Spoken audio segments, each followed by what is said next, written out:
पुराने रिश्ते पुराने पेड़ों की तरह होते हैं जिनके तनों को छांट दिया जाए तो भी वो जड़ें मजबूती से मिट्टी को पकड़े रहती हैं और वक्त चलते चलते फिर से अपनी शाखाओं को फैला देती हैं। नमस्कार, आप सुन रहे हैं पहली सी मोहब्बत, we lost diamond in search of gold मेरे साथ। पिछले एपिसोड में हमने जाना था हीर की इस शख्सियत के बारे में, उसके पास्ट और ज़िंदगी के बारे में।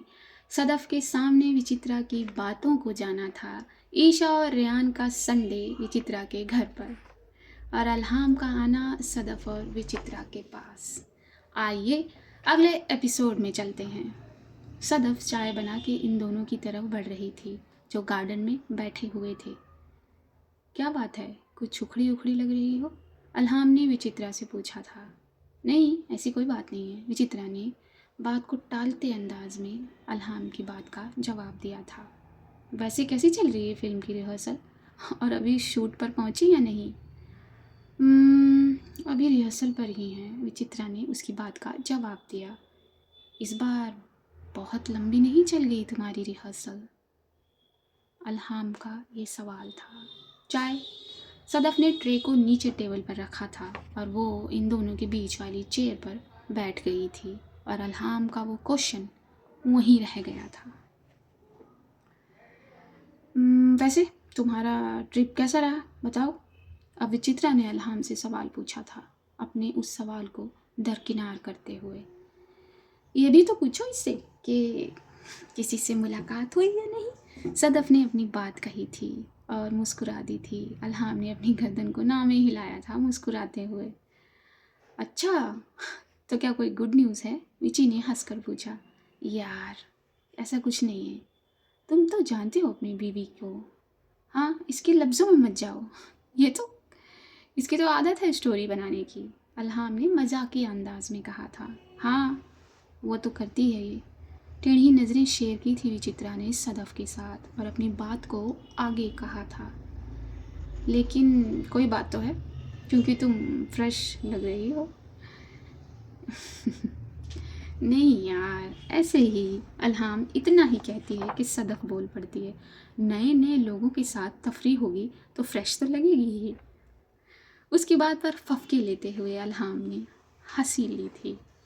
अब बता भी दो। हाँ, लगता है कि वो मिल गया है, रिची ने पूछा। अरे नहीं यार, एक दोस्त बन गई थी, बहुत छोटी है मुझसे उम्र में, बेजर्रार सी दोस्ती थी बस। अल्हाम की बात पर मुस्काई थी विची। बेजर्रार? कभी कभी बेजर्रार सा रिश्ता इतना इम्पोर्टेंट हो जाता है कि बाकी के आसपास के रिश्ते ब्लर हो जाते हैं। विचित्रा ने ये कहते हुए सदफ को अजीब निगाहों से देखा था। ना, I am not agree with you. तुम गलत हो। नए रिश्ते नए ज़रूर होते हैं, लेकिन पुराने रिश्तों की तरह मजबूत कभी नहीं हो सकते। जैसे पुराने पेड़ होते हैं वैसे ही होते हैं पुराने रिश्ते, जिनके तनों को काट भी दो तो भी उनकी जड़ें मजबूती से खड़े रहती हैं और वापस अपनी शाखाएं फैला लेती हैं।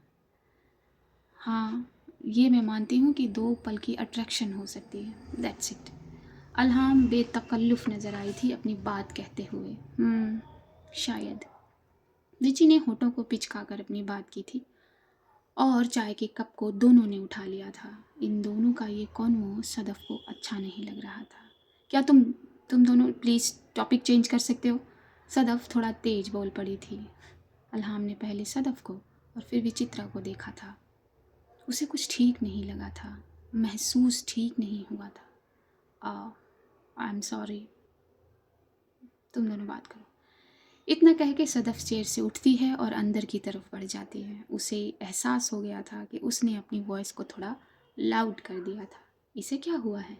अल्हाम ने पूछा। आई डोंट नो मैन, विचित्रा ने ये कहते हुए जाती हुई सदफ को देखा था और ये दोनों अपनी अपनी चाय का सिप लेते नजर आए थे। अगली सुबह सदफ अपने गार्डन में अपने पौधों और मिट्टी से कुछ काम कर रही थी। शायद वो पोट्स चेंज कर रही थी अपने पौधों का। बालकनी में चहलकदमी कर रही थी विचित्रा अपने उसी बेख्याली अंदाज में, खोए अंदाज में, कभी सदफ को देखते हुए तो कभी ईशा के ख्यालों में गुम। बस उसके कदम लेफ्ट से राइट जा रहे थे। सदफ ने चप्पल नहीं पहनी थी। उसके कानों में विचित्रा के जुमले गूंज रहे थे, वो जो अल्हाम से कह रही थी रिश्तों के बारे में। वही सोचते सोचते वो कुछ लेने के लिए आगे बढ़ गई थी और उसने अपने पैर आगे बढ़ाया था और उसके पैर के तले के नीचे उसी के गुलाब के पौधे के तने के कांटे आ गए थे। एक साथ बहुत सारे उसके पैर में कांटे चुभ गए थे। उसके मुंह से आवाज़ निकली थी दर्द वाली। जैसे ही उसके पैरों में कांटों ने अपनी जगह बना ली थी अच्छे से, वैसे ही वो थोड़ा सा लाउड चिल्ला पड़ी थी। विची का ध्यान फट से उस पर आ गया था और वो दौड़ते हुए सदफ के कंधों को आकर पकड़ लेती है। क्या हुआ सदफ, क्या हुआ? हाँ दिखाओ मुझे, मैं निकाल दूँ इन्हें। विचित्रा ने सदफ का हाथ पकड़ना चाहा था। क्या हो गया तुम्हें? हाँ चोट लगी है सदफ? मैंने कहा ना, छोड़ो रहने दो, सदफ ने फिर से कहा। उसका चेहरा दर्द में था। क्या इन पैरों के कांटों का दर्द था या फिर वो दर्द था जो दिल में चुभ रही तलवारों का था? सदफ ये सब खून निकल रहा है, रिची ने फिक्र जताई थी, मगर उसकी फिक्र में वो बात नहीं थी। कुछ नहीं हुआ है, कांटा ही तो लगा है, वो भी मेरे ही पौधे का। उसकी बात पर उसे देखती नजर आई थी विचित्रा, क्योंकि सदफ की बात बड़ी गहरी थी। और वैसे भी अब मुझे इन तकलीफ़ों से घबराना नहीं चाहिए। सदफ की आंखों में गुस्सा था, नाराज़गी थी, दोनों अपनी जगह उसकी आंखों में बनाए हुए थे। विचित्रा ने फिर से उसे थामना चाहा था।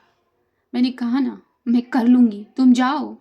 सदफ की बात पर विची खड़ी हो गई थी और उसे देखते देखते वो वहाँ से जाने लगी थी और अपनी गहरी और तीखी निगाहों से सदफ ने उसे जाते हुए देखा था।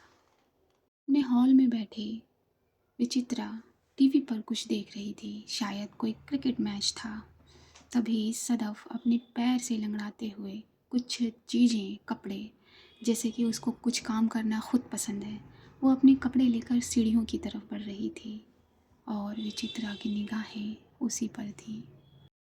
अच्छा ये दे दो मुझे, मैं रख देती हूँ, विचित्रा ने सदफ को रोक कर कहा था और उसकी बाजू को पकड़ लिया था। नहीं, इसकी कोई ज़रूरत नहीं है, रहने दो, मैं खुद कर लूँगी। सदफ ने ये कहते हुए अपने बाजू से विचित्रा का हाथ हटा दिया और अपने कदमों को आगे बढ़ाने लगी थी। सुनो सदफ, प्लीज़ जिद मत करो, तुम खुद को तकलीफ़ पहुंचाकर मुझे तकलीफ़ पहुंचा रही हो, सो प्लीज़, विचित्रा ने कहा था। अच्छा, तो तुम खुद को तकलीफ़ से बचाना चाहती हो या मुझे? हाँ, सदफ ने पूछा था। दोनों को सदफ, खुद को भी और तुमको भी, प्लीज़। अच्छा, और तुम नहीं बचा सकी तो? सदफ ने पूछा था। मैं ये सोचना नहीं चाहती सदफ, मैं ये सोचना नहीं चाहती। अगर मैं तुम्हें तकलीफ़ से नहीं बचा पाई तो मैं खुद को भी नहीं बचा पाऊँगी। ये कहते हैं विचित्रा के शब्द लड़खड़ा रहे थे। विचित्रा ने अपने सीधे हाथ से अब सदफ के गाल को पकड़ लिया था। अगर तुम्हारा कोई भी लॉस हुआ तो मैं बर्बाद हो जाऊंगी सदफ, मैं बर्बाद हो जाऊंगी। उसके ये कहते ही सदफ ने अपने हाथ से उसके गाल वाले हाथ को पकड़ लिया था। मुझे डर लग रहा है विची, बहुत डर। कुछ नहीं होगा सदफ, कुछ नहीं होगा। ये कहते हुए विचित्रा ने सदफ को अपनी बाहों में भर लिया था और ये दोनों बहुत देर तक एक दूसरे से गले लगे रहे थे। थोड़ी देर बाद विचित्रा ने सदफ के चेहरे को अपने चेहरे के सामने किया था और उसकी आंखों ने पहले सदफ की आंखों में, फिर सदफ के गुलाबी होठों को देखा था। विचित्रा अब अपने आप को रोक नहीं पाई थी। अपने होठों को सदफ के होठों पर रखने से उसने फट से अपने होठों में सदफ के होठों को पकड़ लिया और वो उसे चूमने लगी। इतने दिन बाद सदफ अपने पास अपनी विची को पाकर बिल्कुल खो गई थी। उसने अपने होठों को सुपुर्द कर दिया था विची के होठों से और विचित्रा अब उसे पागलों की तरह चूमने लगी थी। सदफ ने अपने दोनों हाथ विचित्रा की कमर पर रख दिए थे और विचित्रा ने अपने दोनों हाथों से सदफ की कमर को पकड़कर उसे गोद में उठा लिया था किस करते हुए, और वो सीढ़ियों पर चलने लगी थी। ये दोनों एक दूसरे को किस कर रहे थे। जोर से पकड़े रहना। सदफ के होठों में ही विचित्रा ने अपनी बात कही और वो ऊपर बेडरूम की तरफ बढ़ने लगे थे। बेडरूम पर जाकर विचित्रा ने बेडरूम के डोर को बंद कर दिया। हालांकि इनके घर में कोई नहीं था। विचित्रा ने सदफ को आराम से बेड पर लिटाया और खुद उससे थोड़ी दूरी पर बैठकर उसे देखने लगी थी। जब सदफ ने अपनी विचित्रा की नज़र अपने पे पाई, इतने दिन बाद वो प्यार पाया, तो वो फट से फिर से विचित्रा के सीने से लग गई। मैं तुमसे बहुत प्यार करती हूँ विची, बहुत प्यार। मैं तुम्हारे बगैर नहीं जी सकती।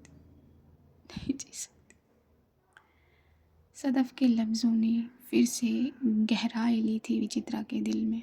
विचित्रा ने अपनी बाहों की पकड़ को कस कर लिया था और बहुत टाइट हग दिया था सदफ को, वैसा ही जैसा ना जाने कब से सदफ चाह रही थी। अपनी बाहों में भरे भरे ही विचित्रा ने फिर से अपने होठों को सदफ की गर्दन पर नचाना शुरू किया। सदफ अब बेहाल होने लगी थी। विचित्रा ने सदफ के कुर्ते को निकालने में ज़रा देरी नहीं लगाई थी और सदफ ने विचित्रा की टी शर्ट को निचले सिरे से पकड़कर निकाल दिया था। अब ये दोनों किसी भी पर्दे के बगैर थे अपनी अपर बॉडी पर। उसकी गर्दन पर होंठ नचाते नचाते विचित्रा ने सदफ को बेड पर लिटा दिया था और वो उसके ऊपर हो गई थी। गर्दन से सरकते हुए विचित्रा के होंठ अब सदफ के सीने पर थे। जैसे जैसे वो उसके सीने पर निशान बना रहे थे, वैसे वैसे सदफ बेचैन हो रही थी। सदफ ने फट से विचित्रा को नीचे कर दिया था और ख़ुद उसके ऊपर आ गई थी और आकर उसने भी निहारा था अपनी विचित्रा को और फट से उसने भी अपने होंठ विचित्रा की गर्दन पर नचाने शुरू कर दिए थे। यहाँ सदफ बहुत बेबाक हो गई थी। उसने विची की गर्दन पर काट लिया था आराम से। विचित्रा ने उसके कान में फुसफुसाया था। सदफ अब अपने होठों को विचित्रा के सीने पर ले गई थी और वहाँ उसने अपना फेवरेट काम शुरू कर दिया था। उसके सीने पर प्यार कर लेने के बाद सदफ के होंठ विचित्रा के स्टमक पर गए थे और उसकी जीभ ने वहाँ कुछ शरारतें की थी जिससे विची अब अपने आपे में नहीं थी। उसने सदफ को फिर से नीचे कर दिया और जो भी बचे कुचे पर्दे थे उसके बदन पर उसने निकाल दिए थे और अपनी ग्रिप उसकी कमर पर बना ली थी। हल्के से उसने एक पुश लिया था और उसकी पुश ने सदफ को पागल कर दिया था। सदफ ने अपनी दोनों हाथों से विचित्रा की कमर को पकड़ लिया था और वो विचित्रा के पुश में उसका साथ देने लगी थी और कई देर तक ये दोनों एक दूसरे से प्यार करते नज़र आए थे।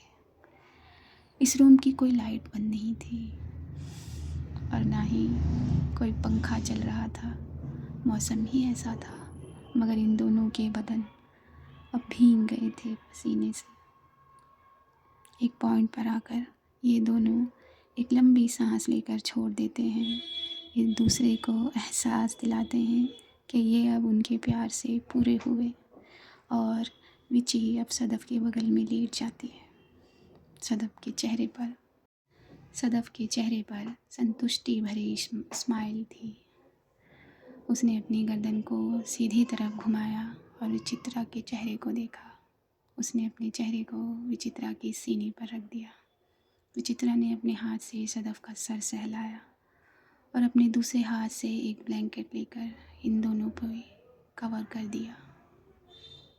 सदफ ने वहीं होठों का निशान बनाया जहाँ उसका चेहरा था। विचित्रा ने सदफ के माथे को चूमा और अपनी आंखें बंद कर ली।